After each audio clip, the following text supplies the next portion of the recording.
membawa manfaat baik untuk dirinya, untuk anak cucunya, maupun untuk keluarganya, untuk masa kini dan masa depannya.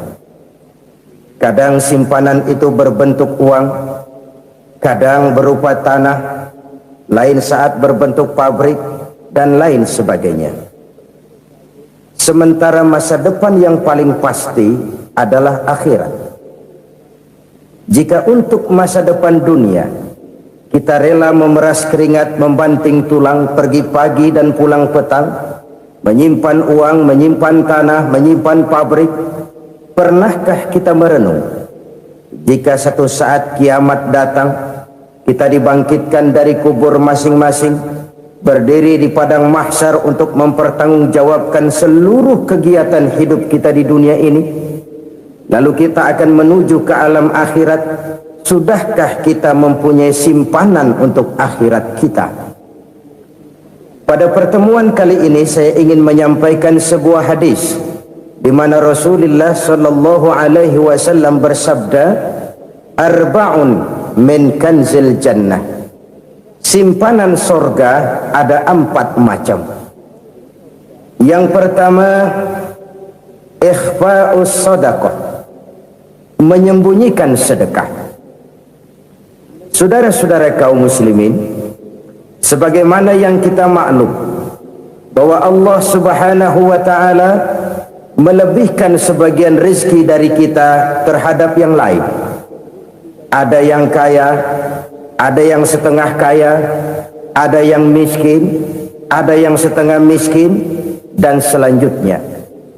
Ada yang gajinya kecil tapi penghasilannya gede. Ada yang penghasilannya gede tapi nggak punya gaji. Ada juga yang memang gajinya gede dan penghasilannya gede.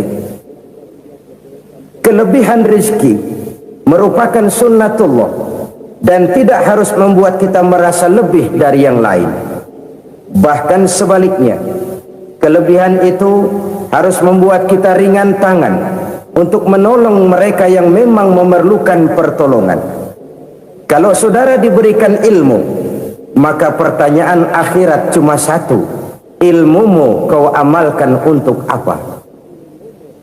Kalau saudara diberikan umur yang panjang, pengadilan akhirat juga bertanya satu: umurmu kau habiskan di mana? Tapi kalau saudara diberikan harta, pengadilan akhirat akan bertanya dua: hartamu kau dapat dari mana? Kau belanjakan kemana? Dari mananya ditanya dan kemananya juga ditanya. Oleh karena kita akan dimintakan pertanggungan jawab, maka amanah yang bernama harta ini harus kita gunakan dengan sebaik-baiknya. Ada penggunaan yang merupakan kewajiban, itu zakat namanya. Ada penggunaan yang sewaktu-waktu, itu infak namanya. Ada yang lebih sewaktu-waktu lagi, dan itu sedekah namanya. Zakat dia terikat oleh haul dan nisab, oleh putaran batas waktu dan ukuran dari harta itu sendiri. Sedangkan infak terikat oleh situasi dan kondisi perekonomian seseorang. Sedangkan sedekah tidak terikat dengan apapun. Dalam kondisi seperti apapun kita bisa melakukan sedekah dengan yang terkecil sekalipun. Sampai-sampai Rasulullah sallallahu alaihi wasallam mengajarkan, la tahqiranna minal ma'rufi syai'an walau an talqa akhaka biwajhin talik. Atau ada hadis, tabassumuka fi wajhi akhika laka shadaqah. Senyumanmu kepada temanmu adalah sedekah. Jadi untuk melakukan sedekah tidak harus dalam berbentuk uang. Dengan ilmu kita bisa sedekah, dengan tenaga kita bisa bersedekah, dengan pikiran kita bisa bersedekah, bahkan senyum kepada teman itu pun sedekah. Jadi kalau sedekah dengan uang memang belum punya uang, nyengir aja banyakin. Itu asal pada tempatnya, jangan lalu ketemu tiang listrik cengengesan. Tentu tidak pada tempatnya dan tidak wajar. Nah, sedekah yang paling dicintai Allah adalah sedekah yang disembunyikan. Artinya jauh dari sifat riya. Kan kadang-kadang ada orang Sedekah itu disebutkan namanya. Apa tidak bagus? Kalau memang niatnya ikhlas, ya bagus-bagus saja. Untuk memberikan sugesti kepada yang lain. Si Fulan bin Fulan nyumbang sekian, diumumkan. Boleh kalau niatnya untuk memberikan rangsangan kepada yang lain supaya dia menyumbang lebih besar dari orang tadi. Tapi kalau itu mendatangkan riya, maka sedekah yang paling dicintai Allah adalah sedekah yang disembunyikan. Tangan kiri saja tidak tahu apa yang diberikan oleh tangan kanan. Sedekah yang dilakukan dengan ikhlas akan merupakan perbendaharaan surga, tersembunyi dari pandangan orang lain, tidak seorang pun tahu. Karena memang sikap yang baik adalah melupakan kebaikan dan mengingat kesalahan. Itu salah satu ciri orang bahagia. Orang yang selalu mengingat kesalahannya dan berusaha melupakan segala kebaikannya. Kalau dia akan berada kebaikan, dia tidak bisa ikut, dia merasa rugi karena dia merasa belum pernah berbuat baik. Tapi kalau akan melakukan kesalahan baru, dia ingat kesalahan yang sudah-sudah, sehingga terhalang baginya untuk melakukan satu kesalahan baru. Demikianlah saudara-saudara, bahwa Allah melebihkan rizki sebagian kita dari yang lain, agar terjadi tolong-menolong dalam kehidupan ini. Jadi kesenjangan yang nature, kesenjangan yang alami itu sunnatullah. Ada yang kaya, ada yang miskin, ada yang kelas menengah. Nah, kenapa lalu sekarang kita berusaha mengentaskan kemiskinan? Oleh karena adanya kesenjangan struktural. Kalau yang kaya bisa semakin kaya, kenapa yang miskin tidak bisa naik jadi ikut sedikit kaya? Sebab pada dasarnya Islam adalah agama yang sejak turunnya sudah berupaya memerangi kemiskinan. Bahkan dikatakan kemiskinan itu mendekatkan kepada kekufuran. Orang kalau miskin udah dekat banget sama kafir. Gampang menjadi kafir. Berapa banyak saudara-saudara kita yang oleh karena soal perut, oleh karena soal materi, terpaksa meninggalkan dan menanggalkan akidahnya. Menjual petunjuk yang diberikan Allah dengan kesenangan dunia yang cuma sebentar ini. Na'udzubillah, thumma na'udzubillah. Jadi makin kita sembunyikan satu sedekah, semakin banyak perbendaharaan kita di surga. Sedekah yang paling dicintai Allah adalah sedekah yang disembunyikan. Malahan ada seorang sufi, dia punya kebiasaan kalau pergi sholat Jumat, dia bawa uang, itu uang dia taruh di bawah tikar masjid. Dia niat sedekah kepada siapa saja yang nemuin itu duit. Maksudnya apa? Supaya yang nemuin nggak tahu siapa yang punya duit. Demikian dia saking ingin menyembunyikan sedekahnya. Karena sifat riya itu bisa memakan amal kita sendiri. Riya itu termasuk menyebut-nyebut kebaikan kita. Orang yang suka nepuk dada, sedikit-sedikit ngitungnya kalau nggak gua. Tuh kalau nggak gua tuh yang belah situ, kalau nggak gua, kalau nggak gua. Iya, kalau nggak lu kenapa emang? Orang yang suka menepuk jasa, tuh biasanya memang begitu, saudara-saudara. Kalau perang lagi berkecamuk, orang nggak sempat ngaku jadi pahlawan. Tapi begitu perang selesai, yang kagak kenal bedil ngaku pahlawan, mas. Itu sesuatu yang biasa. Oleh karenanya, orang-orang yang ikhlas dalam bersedekah, disembunyikannya sedekah itu Allah cinta betul. Malahan ada hadis memberikan jaminan, inna sadaqatal mar'il muslimi tazidu fil umri wa tadfa'u mitatas su'i. Sesungguhnya sedekahnya seorang mukmin tazidu fil umri, bisa menambah umur panjang, wa tadfa'u mitatas su'i, dan menyelamatkan manusia dari mati secara su'ul khatimah. Jadi siapa yang kepengen panjang umur, banyaklah sedekah. Yang bosan hidup, pelit terus. Sedekah menambah panjang umur dan menyelamatkan manusia dari mati secara su'ul khatimah. Pak, katanya umur itu nggak bisa ditambah, nggak bisa dikurangin. Kapan? Kalau ajal sudah datang. Fa idza jaa ajaluhum la yastakhiruna sa'atan wa la yastaqdimun. Kalau ajal datang tidak bisa dimajukan, tidak bisa dimundurkan. Itu kalau ajal sudah datang. Tidak bisa lagi umur ditambah dikurangi, sudah datang. Tapi kalau belum datang, itu kan haknya Allah. Mau ditambah, mau dikurangi, hak prerogatif Allah. Sebagai pencipta manusia, Allah Maha Kuasa dan Maha Mampu. Sedekah ini menambah panjang umur dan menyelamatkan manusia dari mati secara su'ul khatimah. Itu orang mati kan sama ya, kondisinya mati, nggak nafas. Tapi hakikat mati kan lain-lain. Ada yang mati itu husnul khatimah, baik akhirnya. Misalnya lagi ngaji mati, lagi sholat mati, lagi sedekah mati. Ini yang dinamakan dengan husnul khatimah, baik di akhirnya. Sebaliknya ada yang su'ul khatimah, jelek di akhirnya. Ini yang jadi catatan akhir. Lagi nyekek botol, mampus.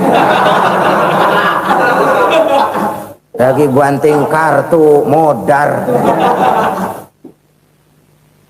Su'ul khatimah, jelek pada akhirnya. Sedekah menyelamatkan manusia dari mati secara su'ul khatimah. Dan kita semua kepengen mendapat husnul khatimah, jauh dari su'ul khatimah.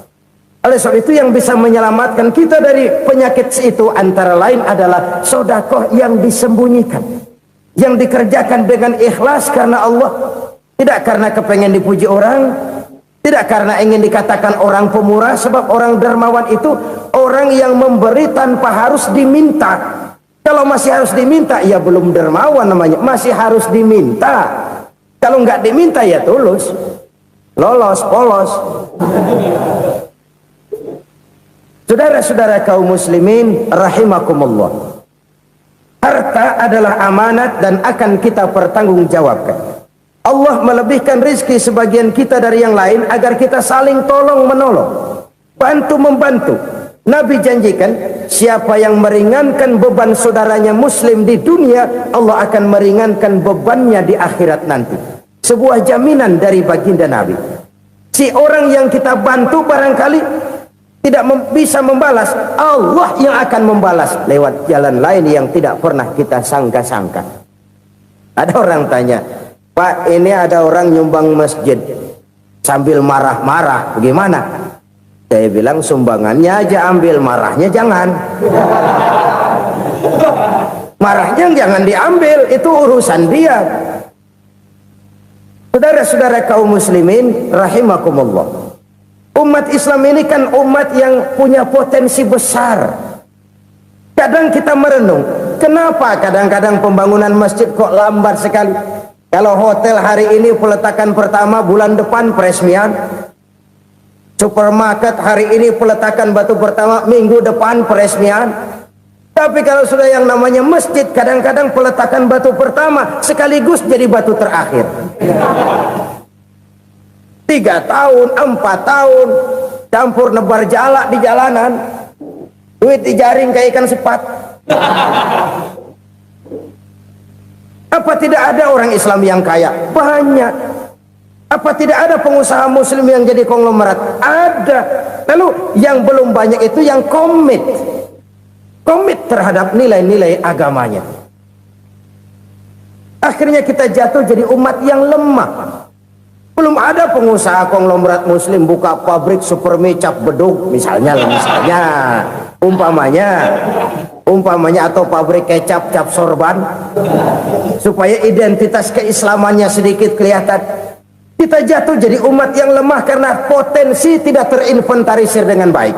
Kita ini ibarat kompor yang cuma matengin nasi orang lain. Potensi kita dimanfaatkan oleh orang lain. Ukhuwah Islamiyah kita baru terbatas kepada silaturahmi. Ukhuwah di bidang ekonomi kita lemah, ukhuwah di bidang kebudayaan kita lemah, apalagi ukhuwah di bidang politik kita lebih rapuh lagi. Padahal ukhuwah itu adalah totalitas kehidupan manusia, menyangkut ipolek sosbud, memerlukan nilai-nilai ukhuwah.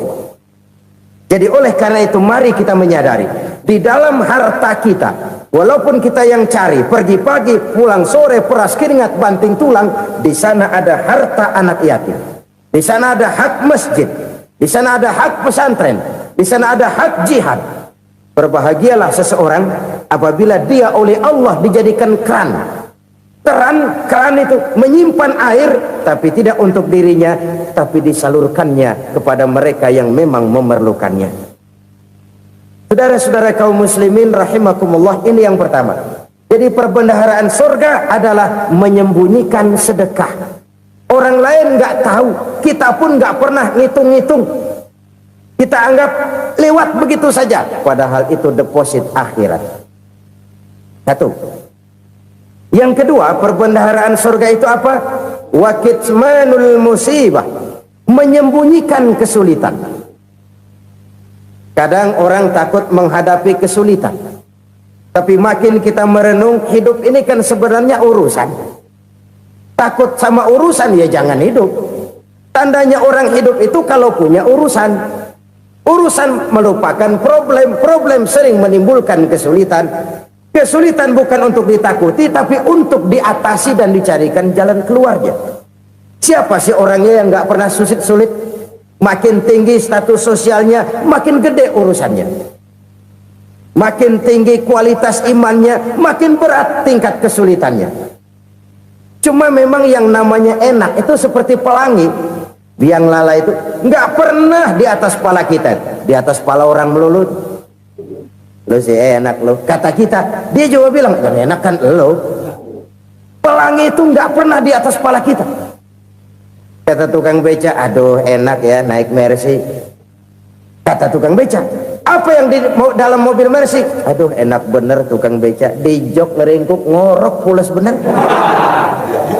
Saya kamar pakai AC sejuk, tempat tidur sutra empuk, alga spring bed, gula kulik nggak bisa pulas kalau belum minum Valium, belum tidur. Enak bener tukang beca, di jok ngorok nggak tahu wetan kulon. Si tukang beca bilang yang di Mercy enak, yang di Mercy bilang tukang beca enak. Inilah enak, nggak pernah di atas kepala kita, di atas kepala orang lain melulu enak itu. Nah saudara-saudara, yang merupakan perbendaharaan surga itu orang yang bisa menyembunyikan kesulitan, baik pribadi ataupun rumah tangga. Nih terutama rumah tangga yang jadi soalnya. Kadang-kadang kita ini kalau senang, sebaliknya kalau senang kita diam, kalem aja, cuek. Banyak banget duit kita bawaan, diam aja udah. Malah ketemu orang takut. Tapi begitu susah, sekampung tahu. Padahal Nabi mengajarkan perbendaharaan surga itu menyembunyikan musibah, menyembunyikan kesulitan. Kalau enak, cerita sama orang-orang. Kalau nggak enak, rasain sendiri, tekan sendiri, atasin sendiri. Kita kan sebaliknya, senang kita diam, asal lagi susah, paling tidak kita nyari teman buat cerita kesusahan. Siapa orangnya yang nggak pernah susah? Cuma soalnya bagaimana kita mengatasi kesusahan itu sendiri. Begitu juga misalnya kalau orang sudah berumah tangga, itu orang tuanya harus menjadi tempat dia cerita yang enak-enak saja. Yang nggak enak rasain berdua, selesaikan berdua, atasin berdua. Jangan dibalik. Asal senang diam, giliran susah aja. Maknya laporan. Terbalik. Bisa menjaga security informasi. Makan sama bayam, keluar diem, malah seluitan. Enak amat lo makan daging ayam. Security informasi. Saudara-saudara kaum muslimin rahimakumullah, ujian yang terberat itu yang pernah diberikan kepada para nabi, para rasul, para aulia, para ulama. Makin tinggi keimanan, makin berat bentuk kesulitan. Ayo saya kemukakan satu contoh saja. Ada seorang nabi yang kaya, nabi kaya, namanya Nabi Ayub. Iblis kalau orang begini kan keki, ibadahnya rajin, kaya. Nih yang kayak begini susah digodain. Kalau ibadahnya rajin, miskin, enggali bisa disogok. Sini imannya mantap, ibadahnya rajin, kaya, nabi lagi. Oh, tapi namanya iblis, nggak kurang akal. Laporan, Tuhan, kenapa Les? Ya ini bahasa saya, bahasa Qur'annya sih nggak gitu. Itu hambamu yang namanya Ayub, dia rajin ibadah cuma karena dikasih kaya aja. Coba kasih miskin dia, berhenti dia sembahyang. Ah, kamu bisa aja. Saya tahu Ayub itu hambaku yang ikhlas. Saya buktiin Tuhan, silahkan.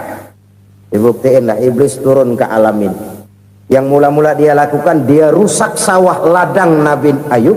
Dia binasakan binatang ternak Nabi Ayub. Sehingga dalam waktu singkat, jatuhlah Nabi Ayub dari orang paling kaya jadi orang paling miskin. Beliau masih ibadah di mihrab dalam masjid. Datang iblis. Saudara Ayub, ya, lagi ngapain? Ibadah. Nyembah Allah, nyembah Allah. Oh, percuma. Kenapa? Tuhan yang ente sembah nih, dia udah bikin miskin ente. Sawah ladang ente hancur lebur, binatang ternak binasa. Sekarang ente jadi orang paling miskin. Ngapain nyembah Tuhan kayak begitu? Tekor.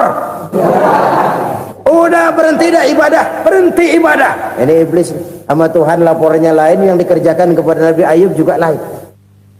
Benar begitu iblis, kata Nabi Ayub. Iya, sawah ladang saya habis, buras. Binatang ternak saya binasa, binasa. Saya miskin, bangpak. Apa jawab Nabi Ayub? Bukan innalillahi, ini hebat. Alhamdulillahillazi a'tani wa akhza minni. Segala puji bagi Allah yang telah memberikan harta kepada saya dan sekarang mengambilnya lagi. Alhamdulillah. Allah yang ngasih, Allah yang ambil. Itu mah urusan Allah. Iblis cuman ibadah jalan terus, sujud lagi Nabi Ayub. Iblis seleher gondok banget. Dasar Nabi nggak mempan dia apa-apain. Miskin malah alhamdulillah. Allah yang ngasih, Allah yang ambil. Jadi kalau kita tidak komit, kita tidak terikat kepada kaya, miskin, senang, susah, apa yang bisa bikin kita susah?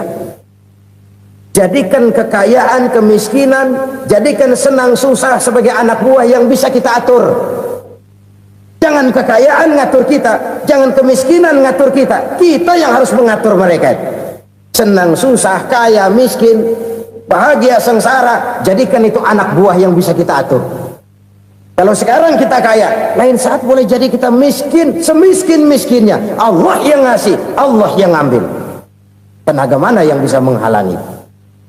Ibadah jalan terus. Iblis makin gondok. Dasar Nabi loh.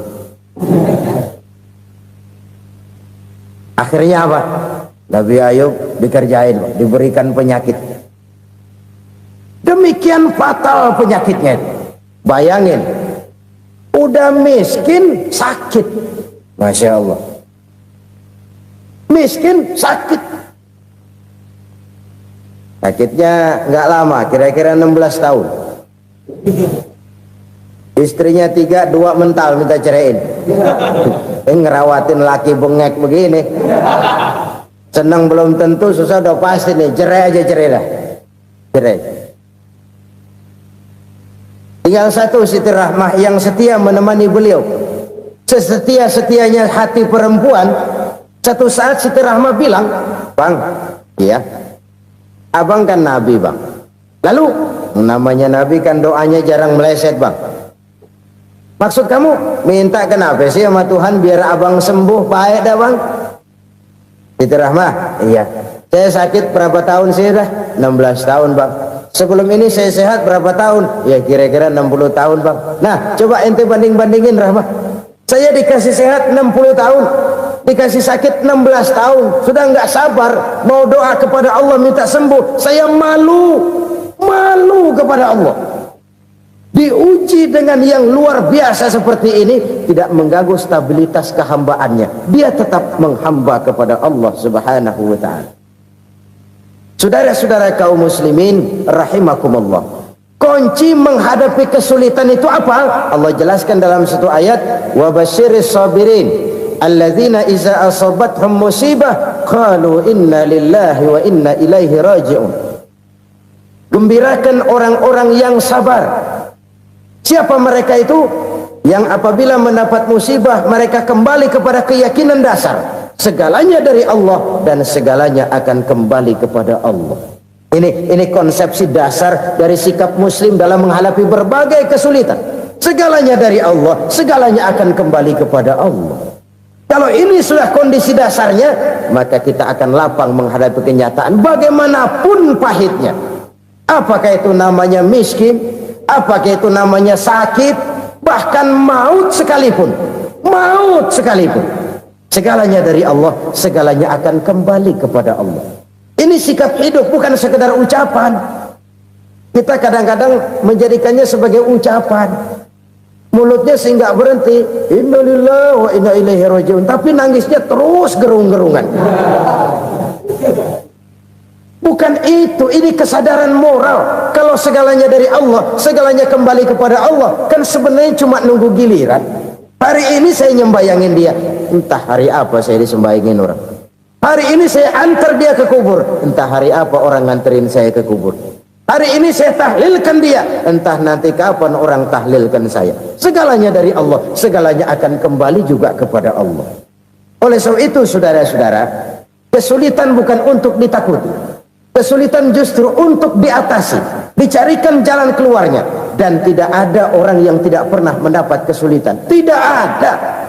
Semakin tinggi status sosial, semakin tinggi kualitas keimanan, semakin besar juga tingkat kesulitan.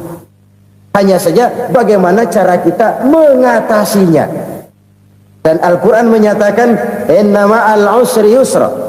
Di balik kesulitan itu pasti ada kemudahan. Roda itu berputar. Karena itu Rasulullah sallallahu alaihi wasallam mengingatkan kepada kita, ta'arraf ila Allah fir raha ya'rifka fis syiddah. Ingatlah kepada Allah di waktu kamu senang, supaya Allah ingat kepada kamu di waktu kamu susah. Kalau waktu senang kita ingat kepada Allah, kita susah, Allah tidak akan meninggalkan kita.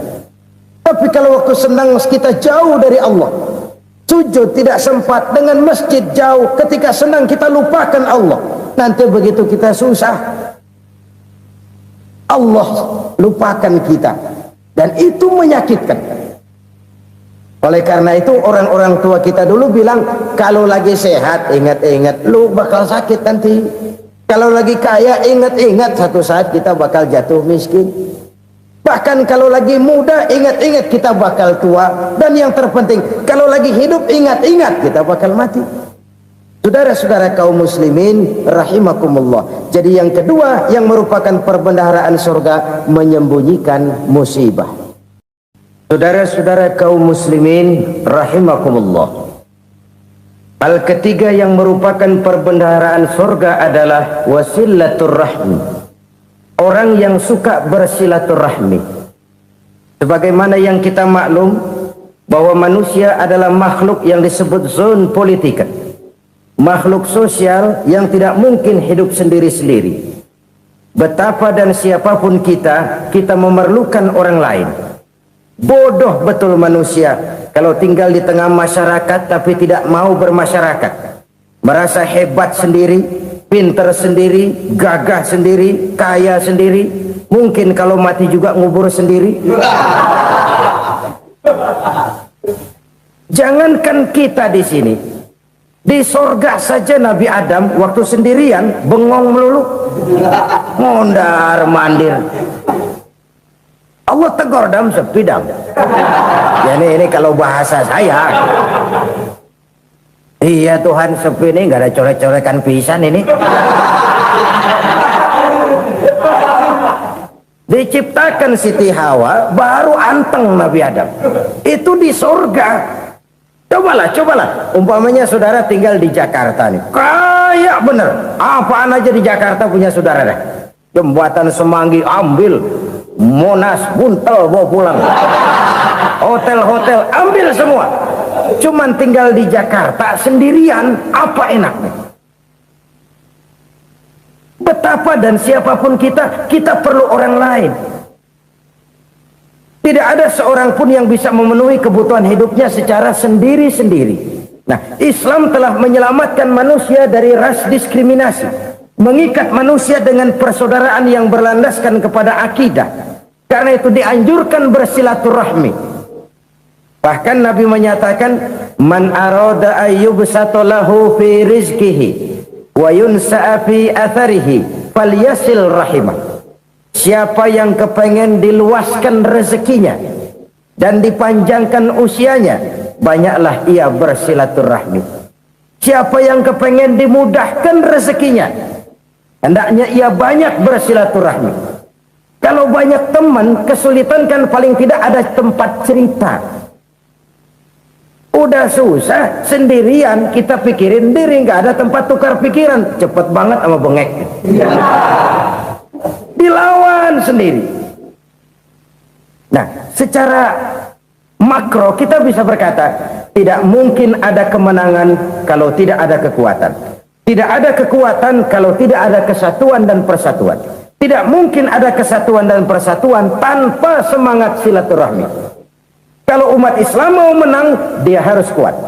Kalau umat Islam mau kuat, dia harus bersatu. Kalau umat Islam mau bersatu, dia harus membudayakan silaturahmi ini. Bahkan sampai-sampai kata Nabi, kalau bisa cari nilai tambah. Apa? Silman qata'ak. Bersilaturahmilah kau kepada orang yang marah denganmu. Masya Allah, indahnya ajaran agama kita. Orang yang marah pun kepada kita, kata Nabi, kalau bisa bersilaturahmilah kepadanya, kepada orang yang marah itu. Di situ nilai tambah. Cuman jujur nih hadis, ngucapinnya gampang, ngamalinnya yang berat banget.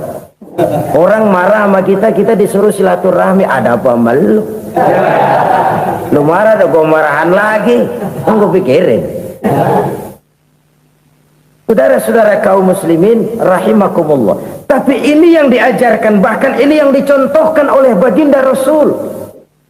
Bagaimana begitu mudah, misalnya satu saat Abu Jahal ini ngatur strategi bagaimana bikin Muhammad celaka. Dia gali lubang di depan tempat tidurnya. Dia tutupin daun korma. Terus dia panggil seseorang, ke sini. Kasih tahu Muhammad, pamannya sakit keras, minta ditengokin. Berangkat orang ini ke sana. Muhammad, labbaik. Pamanmu sakit keras, dia minta ditengokin. Baik, saya akan datang menjenguk beliau. Berangkatlah Nabi ke rumah Abu Jahal tanpa prasangka apapun. Abu Jahal udah pasang setil, selimut 3 rangkap setengah dipakai, persis kayak orang meriang. Tapi sembari ngintip dari balik selimut, begitu Muhammad buka pintu, nah masuk perangkap nih. Muhammad jalan menuju tempat pembaringan. Makin lama makin dekat, makin lama makin dekat, makin dekat ke lubang yang dipasang oleh Abu Jahal itu. Dalam hati Abu Jahal, terus dah jatuh, mampus dah lo ini. Mampus lo hari ini nih. Apa yang terjadi? Malaikat Jibril datang. Muhammad, pamanmu cuma pura-pura sakit. Di depan tempat tidurnya ada lubang perangkap supaya kamu jatuh ke situ. Sudah, kamu pulang. Balik kanan Nabi. Sudah hampir jatuh ke lubang, balik kanan, pulang. Bayangin kecewanya Abu Jahal. Muhammad dikit lagi, Muhammad dikit lagi. Enggak paman, saya pulang aja. Emosi bangun dari tempat tidur, enggak sadar kalau lagi pura-pura sakit. Lompat ngejar Nabi, dia lupa dengan lubang yang dia gali. Pusrak, nyemplung sendiri ke dalam lubang.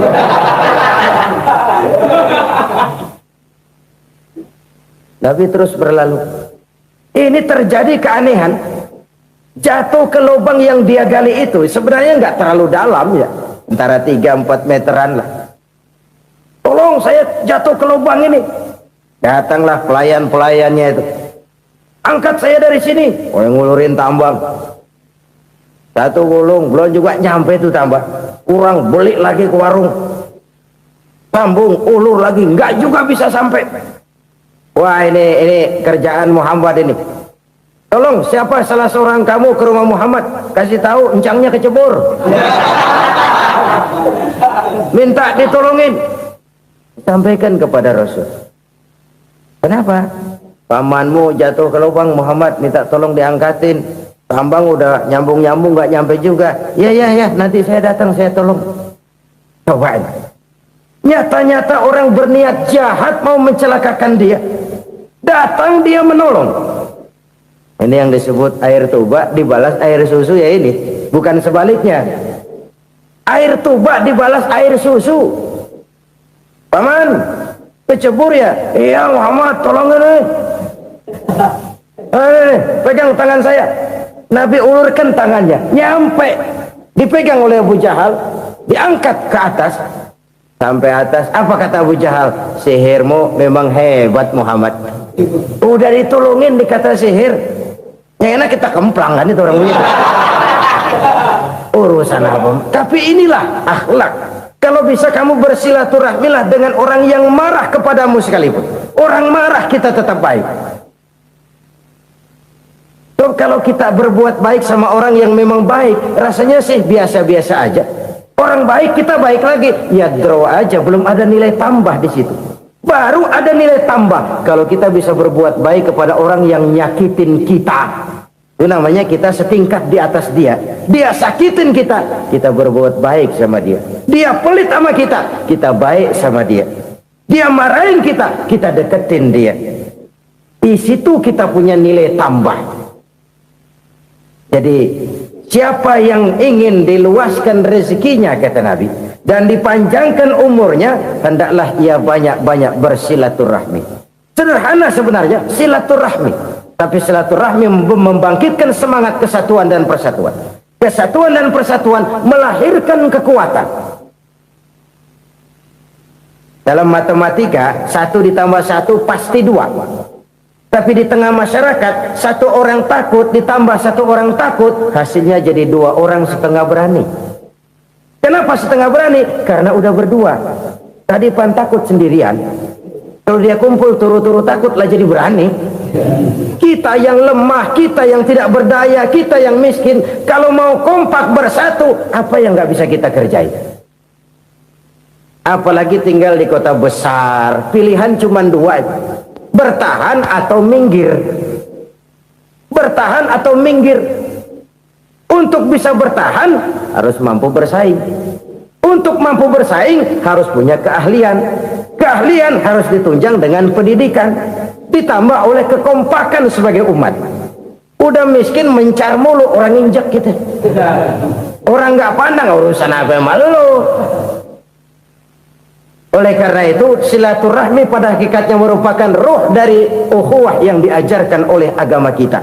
Bagaimana Islam menyelamatkan masyarakat manusia dari ras diskriminasi, mengikat manusia, dan tidak ada persaudaraan yang lebih indah selain persaudaraan yang diikat dengan nilai-nilai akidah.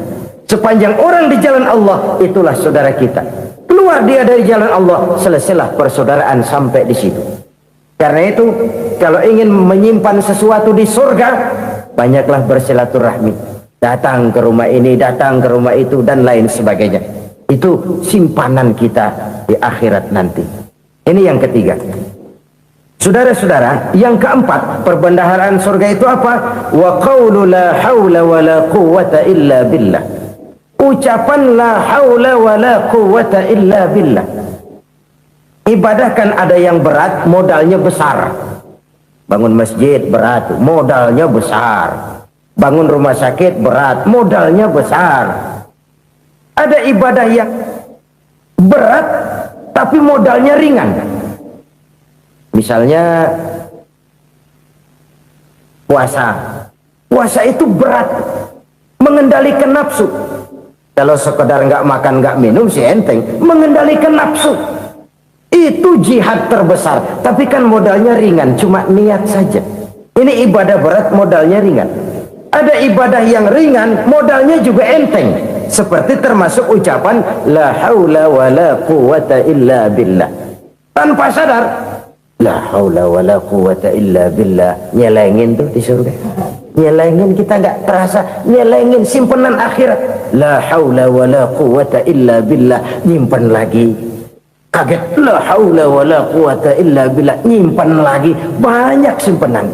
Masya Allah, sangat luar biasa tausiah yang sudah disampaikan oleh guru kita Al-Mafrullah Kiai Haji Zainuddin MZ. Sahabat beriman yang dimuliakan Allah, tetaplah di channel ini karena kajian ini belum selesai dan masih banyak lagi hal-hal menarik yang akan disampaikan oleh beliau. Tetaplah di channel ini dan mari kita lanjutkan kembali. Selamat mendengarkan. Walaupun sebenarnya yang dimaksud di sini adalah kesadaran batin bahwa tidak ada daya dan kekuatan kecuali Allah. Itu intinya. Kita memulai pekerjaan disunahkan baca bismillah, kan begitu? Apa itu? Kesadaran moral bahwa ini saya bisa kerjakan. Saya kerjakan ini dengan menyebut nama Allah. Kenapa? Kalau Allah tidak memberikan daya dan kekuatan, mana mampu saya kerjakan ini. Maka saya kerjakan ini dengan menyebut nama Allah. Bismillah. Kesadaran moral. Manusia hanya wajib berusaha, tapi nggak pernah wajib berhasil. Banyak hal-hal yang kalau kita renungkan secara rasio nggak mungkin, tapi jadi kenyataan. La haula wala quwata illa billah. Tidak ada daya dan kekuatan kecuali bagi Allah semata-mata. Kesadaran moral akan kelemahan dan keterbatasan makhluk bernama manusia. Kadang kita kagum dengan otak, tapi kita sering lupa sama yang bikin otak. Padahal bagaimanapun hebatnya otak, yang bikin otak pasti lebih hebat dari otak. Nggak percaya, silahkan otak-otakan. Inilah kecenderungan. Kita kagum dengan pesawat-pesawat mutakhir, bukan main, besi gede banget terbang itu. Alangkah hebatnya. Lalu apa yang bikin otak tidak lebih hebat dari itu semua? Kita puji laut, apa yang bikin laut tidak lebih hebat dari laut itu? La haula wala quwata illa billah. Tidak ada daya dan kekuatan kecuali Allah. Apa yang bisa kita lakukan kalau tidak karena daya dan kemampuan yang diberikan oleh Allah kepada kita? Lahirlah sikap tawadu, rendah hati, tidak melonjak menjadi angkuh dan sombong, sadar akan kelemahan dan keterbatasan diri sebagai makhluk yang diciptakan oleh Allah Subhanahu wa taala. Jadi satu sisi ini ucapan yang berpahala, la haula, jadi wiridan. Pada sisi lain ini kesadaran moral, sikap mental, kesadaran batin bahwa yang punya daya dan kekuatan itu cuma Allah. Kita nggak pantas untuk sombong, sebab sombong itu pakaiannya Allah. Kita nggak sedang pakai pakaian Allah, kegedean. Dan makin kita renungi, makin terbentur. Apa sih yang bisa kita sombongin? Kita mau sombong apa? Kaya, pintar, itu kan semua relatif. Di atas langit masih ada langit lagi. Jadi oleh karenanya, marilah kita menyadari, manusia hanya wajib berusaha, tapi tidak pernah wajib berhasil. Yang berusaha saja tidak wajib berhasil, apalagi yang tidak berusaha. Islam bukan agama orang pemalas yang selesai sholat lalu ngelohom, nggelenggem ayem-ayem. Tapi Islam bukan agama orang sombong yang setelah berusaha lalu tidak memerlukan Allah. Kita bisa saja bikin proyeksi, tahun sekian kita bakal panen besar menurut perhitungan otak. Tapi ada kejadian lain. Apa? Tikus ngambek. Habis itu dimakanin tikus, panen gagal. Proyeksi rasional gagal oleh tikus-tikus yang ngambek itu. Bisa saja terjadi. Tahun depan kita panen besar, urung. Kenapa? Musim panas panjang. Lalu sekarang ini koran-koran bikin berita musim mengalami penyelewengan. Bukan cuma manusia yang nyeleweng sekarang. Musim pakai nyeleweng. Mestinya kan musim hujan udah selesai, masih hujan-hujan juga. Musim.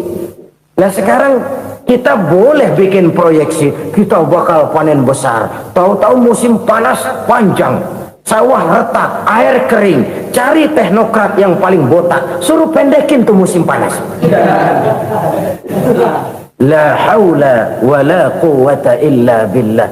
Inilah kesadaran moral. Saudara, saya teringat satu saat ada seorang konglomerat. Umurnya ya kira-kira 70-an. Satu saat dia ditanya oleh wartawan, "Pak, umur Bapak berapa sih?" "Ya paling 10 tahun." 10 tahun? 10 tahun? Anak Bapak berapa orang? Aduh. Satu saja? Satu. Harta bapak berapa? Ya paling-paling bangsa 7 juta kali. 7 juta? Iya. Pak, kenapa bapak bohongi saya? Bapak punya buku biografi, koran-koran, majalah-majalah banyak memuat cerita riwayat hidup bapak. Saya tahu umur bapak 70. Kenapa bilang cuma 7 tahun? Saya tahu anak bapak 8. Kenapa cuma bilang 1? Saya tahu harta bapak miliaran, mungkin triliunan, pabrik di mana-mana, bank di mana-mana. Kenapa bilang uang bapak cuma 7 juta? Nah, kata si konglomerat tadi, kamu benar nak, kamu benar. Umur saya kalau jumlahnya memang 70 nak. Cuman ingat-ingat saya, baru 7 tahun terakhir ini saya sujud. Baru 7 tahun terakhir ini saya berusaha dekat dengan Allah. Saya laksanakan perintahnya, saya jauhi larangannya. 7 tahun inilah rasanya yang ada nilainya di hadapan Allah. Yang 63 tahun matong, kelabu, kelem umur gue. Habis untuk maksiat, untuk munkarat. Maka ketika ditanya tadi, umur saya 7 tahun itu. Oh begitu Pak. Oh iya. Lalu anak Pak, anak bapak kan 8. Kenapa bilang cuma 1? Nah, kalau jumlah hitungannya memang anak saya 8. Tapi dari 8 orang ini rasanya cuma 1 nih yang bakal jadi buah hati, belahan jantung, pelanjut cerita, penerus sejarah, bakal jadi anak soleh yang akan mendoakan saya. Cuman 1 rasanya anak saya ini yang bakal jadi buah hati saya, besar-besaran saya, yang akan mendoakan di kubur saya, yang akan mendoakan di akhirat saya. Yang 7 orang mana? Masya Allah, yang 1 tenggeng, yang 1 nyekek botol mulu, yang 1 nggak karu-karuan. Makanya saya bilang 1 anak saya yang akan bisa mendoakan saya. Oh begitu Pak. Iya. Nah harta Pak, harta bapak kan triliunan, pabrik bapak di mana-mana, uang bapak hampir di tiap bank-bank besar. Kenapa bilang cuma 7 juta? Betul kau nak. Harta saya kalau jumlahnya memang miliaran, triliunan mungkin. Tapi yang saya ingat baru 7 juta tuh yang saya belanjakan di jalan Allah. Saya nyumbang masjid, saya santuni yatim piatu, saya bantu pembangunan pesantren, saya bantu pembangunan rumah sakit Islam. Itu yang akan saya bawa pulang ke akhirat, yang 7 juta itu. Yang triliunan itu nanti akan diperebutkan oleh anak-anak saya sebagai waris saya. Jadi harta saya 7 juta itu yang bakal nemenin saya di akhirat, yang akan saya bawa pulang jadi teman saya. Saudara-saudara kaum muslimin, jangan-jangan orang tua itu adalah kita-kita ini. Jangan-jangan kita-kita ini adalah orang tua itu.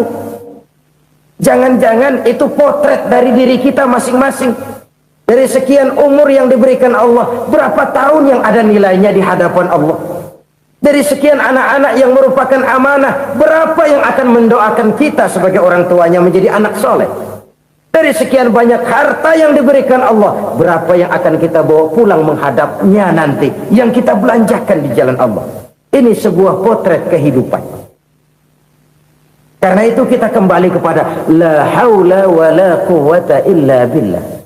Kita wajib berusaha, kita wajib berikhtiar. Selebihnya segala daya dan kekuatan hanya milik Allah saja semata-mata. Satu kesadaran batin dari setiap pribadi muslim.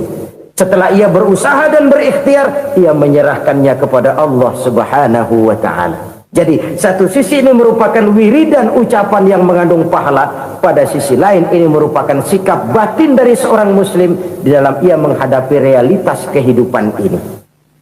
Saudara-saudara kaum muslimin rahimakumullah, kalau ini kita jadikan satu basis kehidupan, maka ini akan menyelamatkan manusia dari kemungkinan tergelincir menjadi orang yang lupa diri dan lupa darat. Sebab itu Imamul Ghazali berpesan, jadidis safinah fa innal bahra amiq, wa khuziz zad fa inna safara ba'id, wa khaffifil hamla fa innal hamla sadid. Perbarui selalu kapalmu karena lautan sangat dalam. Bawa bekal yang banyak karena perjalanan ini sangat jauh. Ringankan beban karena kebanyakan beban akan menyakitkan. Alangkah indah kalimat ini Alangkah dalam makna yang terkandung di sana. Perbarui selalu kapalmu karena lautan sangat dalam. Apa artinya ini? Jaga mentalmu baik-baik. Pelihara imanmu baik-baik karena hidup penuh cobaan seperti lautan. Kita kalau berlayar di lautan kan kadang-kadang tenang, angin bertiup sepoi-sepoi basah. Jika malam datang, bintang gemintang bertabur menghias cakrawala. Rembulan memantulkan sinarnya dengan indah. Dalam keadaan begitu berlayar enak. Tapi lain saat ombak menggunung, halilintar menyambar, angin topan bertiup. Berapa banyak sudah saudara-saudara kita yang tenggelam di lautan dunia tanpa sadar bahwa dia belum sampai kepada pantai yang akan dituju. Berapa banyak sudah saudara-saudara kita yang tenggelam di lautan dunia ini tanpa sempat bangkit lagi. Dia menyangka sudah sampai kepada tujuannya. Hati-hati kapal jangan sampai bocor karena lautan sangat dalam. Iman ini jaga baik-baik karena hidup penuh dengan ujian. Wa khuzizat fa inna safara ba'id. Bawa bekal yang banyak karena perjalanan sangat jauh. Saudara mau ke Bandung, bawa duit. Saudara mau ke Surabaya, banyakan lagi duitnya. Saudara mau ke Mekah, gepokan, iketan tuh duit nggak lembaran lagi. Makin jauh perjalanan, makin banyak bekal yang harus kita bawa. Kalau saudara dari Jakarta mau ke Surabaya, kagak bawa duit berangkat juga, itu sih bukan berani namanya, nekat. Sampai Surabaya belum tentu, sengsara di jalan udah pasti. Kenapa? Nggak bawa bekal berangkat. Sama juga kita nih, misalnya belum sempat sembahyang, mati. Waduh, berani banget orang. Belum punya bekal, mati. Sengsara di jalan. Atau bekal tidak cukup. Dari Jakarta saudara mau ke Surabaya, bawa duit 500 perak. Paling jauh Cikampek nyampenya itu. Paling jauh itu. Antara jauhnya perjalanan dengan bekal yang saudara bawa tidak seimbang. Hidup ini perjalanan panjang, a walking tour. Dimulai dari alam arwah, sebelum jasad diciptakan, roh diciptakan lebih dulu. Dari situ pindah ke alam rahim, dari alam rahim pindah ke alam dunia, dari alam dunia pindah ke alam barzah, baru menuju akhirat. Satu perjalanan panjang. Kalau bekal tidak bawa, sengsara di jalan. Bawa bekal yang banyak karena perjalanan ini sangat jauh. Wa khaffifil hamla, ringankan beban karena beban itu cuma akan menyulitkan. Kalau bekal itu sih keperluan, tapi beban nggak kita perluin, cuma ngeberat-beratin. Apa ini beban? Dosa, kecurangan, kebatilan, kezoliman, ketidakadilan, kesewenang-wenangan. Itu akan jadi beban kita di akhirat. Alangkah celakanya, perjalanan panjang, bekal tidak bawa, beban kelewat banyak, alamat sengsara di jalan. Pahala tidak ada, dosa berlipat ganda. Na'udzubillah, summa na'udzubillah. Kalau kita rangkum nasihat Al-Ghazali dengan kisah si konglomerat tadi, kita akan mengambil kesimpulan. Pertama, bekal terbaik dalam menghadapi gejolak kehidupan ini tidak lain adalah iman. Yang kedua, pahala dan dosa. Dua hal kontroversial. Pahala adalah bekal, dosa adalah beban. Tapi kita sekarang kan tidak begitu terangsang kepada yang abstrak. Orang berlomba mencari yang konkret-konkret saja, yang real. Kalau memang dosa, benjol dong, kira-kira begitu. Kira-kira begitu. Persis orang Yahudi dulu. Orang Yahudi itu kan pernah minta kepada Nabi Musa, Ya Musa, lan nu'mina laka hatta narallaha jahrah. Musa, kami nggak bakal mau beriman kepada Allah kalau belum kami lihat Allah ada nongkrong di depan kami. Kalau memang Tuhan ada, taruh dong di depan kami. Mau yang konkret-konkret saja. Kalau memang dosa, benjol dong. Kalau memang pahala, berasa dong. Orang terangsang kepada yang real, yang konkret-konkret saja. Karena itu, untuk mengejar dosa, orang mau bayar. Tapi untuk mengejar pahala, walaupun tidak bayar, orang segan. Ini yang dikatakan oleh Nabi, kamu mengharapkan ke surga tapi kamu berat melaksanakan sesuatu yang bisa membawa kamu ke surga. Kamu ingin jauh dari neraka, tapi tiap saat kamu lakukan perbuatan-perbuatan yang justru menjerumuskan kamu ke neraka. Idda'aitum an-najata minan nar wa ramaitum fiha anfusakum. Kamu ingin selamat dari neraka, tapi kamu lemparkan diri kamu ke neraka. Kamu ingin masuk surga, tapi berat sekali kamu melakukan perbuatan-perbuatan yang bisa menyampaikan kamu di surga. Saudara-saudara kaum muslimin rahimakumullah. Jadi hal keempat yang merupakan perbendaharaan surga adalah la haula wa la quwwata illa billah. Satu sisi ini merupakan ucapan yang memperberat timbangan akhirat. Pada sisi lain ini merupakan sikap hidup seorang muslim. Kesadaran batin yang sangat dalam bahwa tidak ada daya dan kekuatan kecuali Allah. Dan itu kita simbolkan pada saat memulai pekerjaan dengan Bismillah, dengan menyebut nama Allah. Satu kesadaran moral, saya hanya bisa melakukan ini karena diberikan daya dan kekuatan oleh Allah. Lahirlah sikap tawadu, rendah hati, tidak melonjak menjadi angkuh dan sombong. Saudara-saudara, sampai sini dulu jumpa kita kali ini. Semoga 4 perbendaharaan surga ini dapat kita lakukan, yang kelak akan merupakan bekal kita di kemudian hari nanti. Amin ya rabbal alamin. Terima kasih atas segala perhatian, mohon maaf atas segala kekurangan. Usikum wa iyaya bitaqwallah. Wassalamualaikum warahmatullahi wabarakatuh.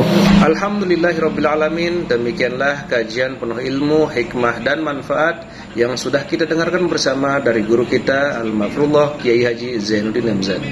Sahabat beriman yang dimuliakan Allah, mari kita doakan guru kita, semoga beliau diampuni segala dosa-dosanya dan dilapangkan kuburnya. Dan buat sahabat semua yang sudah setia menyimak tausiah ini sampai selesai, saya ucapkan terima kasih banyak. Semoga Allah Subhanahu wa taala senantiasa melimpahkan segala rahmat dan karunia-Nya kepada sahabat semua. Selalu diberikan kesehatan, dimudahkan segala urusannya dan dilancarkan rezekinya. Amin ya rabbal alamin. Demikian yang dapat saya bagikan, kurang lebihnya mohon maaf. Sampai bertemu lagi di kajian berikutnya. Wabillahi taufiq wal hidayah wa ridha wal inayah. Wassalamualaikum warahmatullahi wabarakatuh. Setelah kita mendengarkan bersama tausiah penuh ilmu, hikmah dan manfaat yang disampaikan oleh guru kita Al-Mafrullah Kiai Haji Zainuddin MZ, sekarang mari kita lanjutkan aktivitas kita masing-masing. Semoga apa yang sudah disampaikan oleh beliau menjadi ilmu yang bermanfaat dalam kehidupan kita sehari-hari. Dan buat sahabat semua yang sudah setia menyimak tausiah ini sampai selesai, saya ucapkan terima kasih banyak dan selamat beraktivitas. Sampai bertemu lagi di kajian berikutnya. Wassalamualaikum warahmatullahi wabarakatuh. Bismillahirrahmanirrahim.